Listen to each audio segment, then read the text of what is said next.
Hi folks.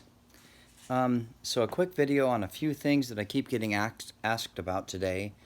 One of them was boots, one of them was tire selection, and one of them was what gear I'm going to be packing on the bike as far as luggage and stuff like that goes. So I'm going to start real quick with the boots. This is what I use. These are really simple, they're really inexpensive, they are made by Built. These are what I wear most of the time. Now I know that they look like a road boot, you know, a road rider's boot, and they are. I think that's predominantly their market. But I don't care. I mean, I wear what's comfortable. They've got really good ankle protection. They zip up really tight at the top. They're fully ventilated. So feet have never really been one of my problems. My feet are almost always comfortable. It kind of doesn't matter, you know, what they're in. I will tell you this. What you want is good ankle protection, and you want a boot that clamps on really good to your body. Now, I've watched friends crash and other people crash, and it's amazing. I've literally watched their shoes get ripped off of them. It's just the craziest thing you've ever seen. So, I always make sure that they fit nice and snug and they're comfortable. Comfortable. I'm old. I gotta have comfortable. This is my other choice. This is what I wear if I'm not wearing these. I wear these. They're simple hiking boots. I don't think I paid 80 bucks for these things, and they've covered thousands of miles. You can see the rash on it from the shift lever right there. And then whenever you get wherever you're going, boom, you've got tread. You can walk around. You've got a heel that hooks nicely onto the peg. Again, I'm all about comfort. I don't give a flying flip what anybody thinks about my gear when I'm riding. I'm not out there for a fashion show. I'm out there to enjoy myself and to be comfortable. Next off is the luggage that I use on my bike. I am a minimalist. I use very little luggage. That, I believe, is the smallest top box GV makes. Maybe they make one smaller, I don't know, but I know this one is really pretty small. If it looks used, it's because it is. And when I say it is used, it's because I use it on that bike, my Triumph Tiger 1050. I use the same box all the time. I love this box. I can travel for several days on this with this box, nothing else. Just this box. Right down here, it has the most important feature.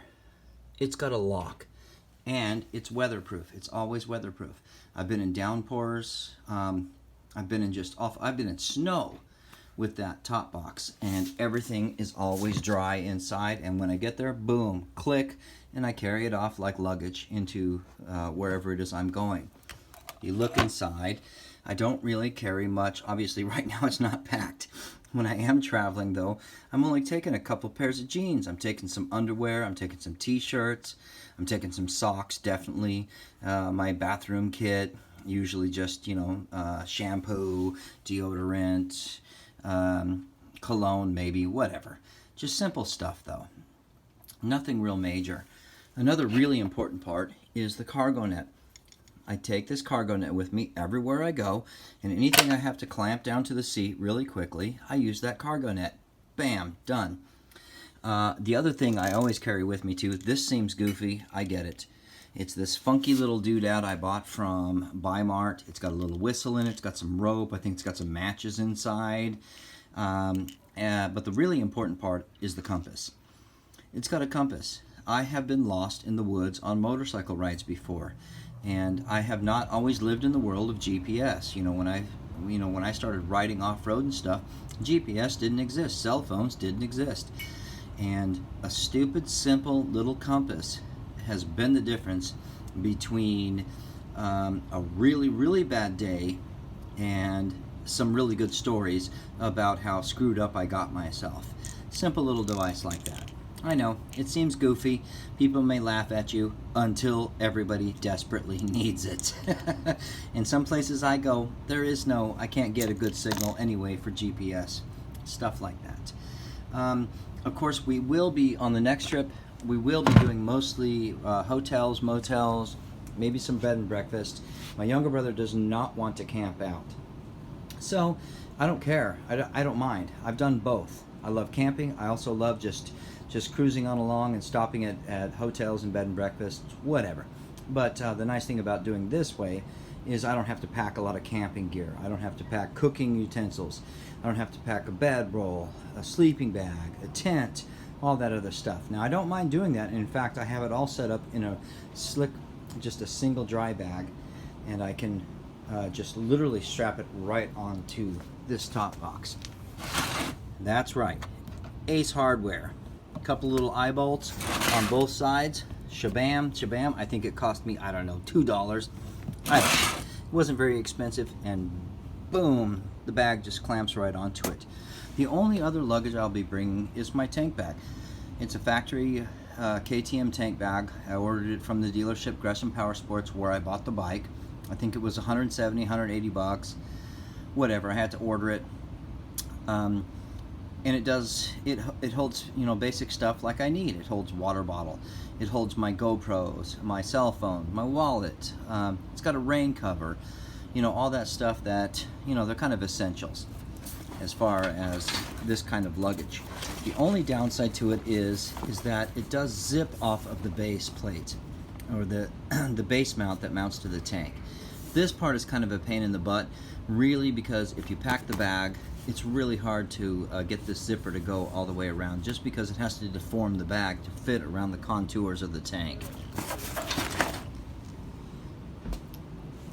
So that's really it. That bag, that top box, and that's really all I use. The only real luxury I take with me is this guy right here. I'm a musician. I always have to bring an instrument with me. I write songs, I write music, and this is what I bring. Come on. This is a Martin backpacker. It's a very simple, inexpensive acoustic guitar I can take with me on the road. This guitar has probably seen more miles than the average 737. I have literally taken this thing all over the planet, and it's gone everywhere with me. It's great, it's inexpensive, and if you break this thing out around a campfire or any social engagement, before long it's a party. It's not just, you know, sitting around chatting. Everybody's having fun. I pass this thing around more campfires than I can count, and everybody just has a ball with it. It's I think it was a few $100. It's not super expensive. I have crashed with that guitar on my bike probably 5 times. I've even launched myself through the windshield on my bike with this guitar, and look at it, not an issue. It lives to fight another day. I've crossed rivers, I've climbed mountains, I've shot myself off of boulders, I've done all kinds of stupid stuff, and here it is, and it still holds a tune. Dum, dum, dum. Sounds kind of like a mandolin. It's kind of funky, but it helps me work on song structure. Tires was another thing that somebody asked me about. I'm going to run the stock tires. I got to do about 550 miles of pavement just to get from my place down to where we're going to be starting out in Reno. And the stock tires seem to work pretty good. I've ridden them off-road. They seem to do okay. And again, we're not doing single track. We're not doing motocross. We're not traveling around the world. You know, we're taking fire roads. We're taking BLM roads, Forest Service roads, stuff like that. There's no competition, you know, there's not going to be any wheeling or elbowing anybody in corners. We're just chilling. I mean, we're old. What the hell do you want, you know?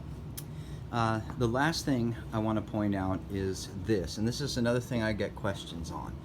This little strip right here. This is a simple piece of electrical tape. I have done this to every helmet I have owned for probably the last 35 years. It is a sun visor. I know that seems goofy. This particular helmet does have a built-in sun visor. See that thing that just dropped down there? Bam. Well, it's only a shaded visor, so it just kind of, it breaks the intensity of the sun a little bit, but it does not give you a break from it, especially if you're riding into a sunset. I live on the West Coast. If I'm coming from the east side of the state over to the west side of the state at anything after about 3:30 in the afternoon, I'm running dead long into the sunset. And that sun, as it's coming down on the horizon, just gets more and more intense. So the natural thing that most riders do is they tilt their head forward a little bit to try to use this portion of the helmet as their sun visor. Well, I've kind of eliminated the need to do that. I've simply taken a piece of electrical tape and I've run it all the way across the front like this, just right below the inside of the trim of the helmet, you know, the lining inside the helmet. If you tilt your head forward and you look up as high as you can see, that's the mark where you'll put the top of that tape at. It's super cheap, super effective. Some people say, oh, that's dumb. Whatever. It freaking works, man. Use it. That's all I gotta say. So some of this other stuff I do post on my Belligerent Mechanics YouTube page, but it's also not all 390 adventure stuff. I do other bikes. I do other stuff. It's a Belligerent Mechanics page. It's where I can go and post about mechanical things that I love and projects I'm doing and things that may generally piss me off. If you want to pop over there, that'd be great. I don't really care either way, but there'll be other stuff over there. I won't post any of that stuff on the 390 page because the 390 page is for KTM 390 Adventure. I love the page. I like the people. I like going on pages like that and being a member of them because you know, you get to talk and you get to converse with like-minded people with the same kind of machinery that you have. There's a lot of good stuff going on over there. So otherwise, I think that's about it for my ramblings right now. Keep the helmet side down, people. Until next time. Oh, wait a minute. Did I say keep the helmet side down? Oh, that was dumb. I meant keep the helmet side up and the rubber side down. Happy Friday.